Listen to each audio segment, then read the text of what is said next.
কিচ্ছু খাইতে ইচ্ছে করছিল না। বরকে বললাম কি করা যায়? সে তো বলল ঠিক আছে, আমি তোমাকে একটা জিনিস খাওয়াবো। আমি বললাম কি খাওয়াবা?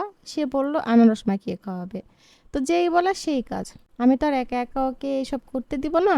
তা আমি বললাম চলো আমি তোমাকে আনারসটা ধুয়ে দিচ্ছি।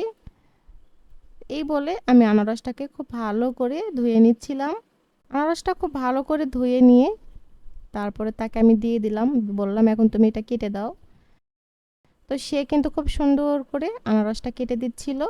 তো সে আনারস কাটছিল আর কিন্তু বলছিল যে আনারসে কি কি ধরনের পুষ্টি পাওয়া যায়। তো আমি বলছিলাম কি পাওয়া যায়।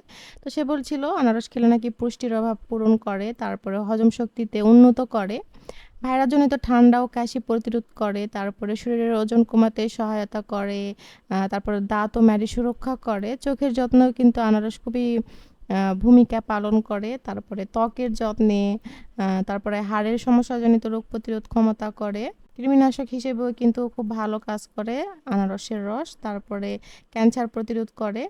তো এসব এসে বলছিল আর কাটছিল। তো বলতে বলতে কাটাটা শেষ হয়ে গিয়েছে। তারপরে সে ছোট ছোট পিস করে কেটে নিচ্ছিল, তারপরে দিয়ে দিয়েছে এখানে বিট লবণ আর দিয়েছে গুঁড়া মরিচ দিয়ে। এই তো গল্পে গল্পে মাখানো হয়ে গেল আনারস। আর আমি চটজলদি খেয়ে নিলাম আর আমার মনটা ভালো হয়ে গেল। আপনারা বাসায় ট্রাই করতে পারেন।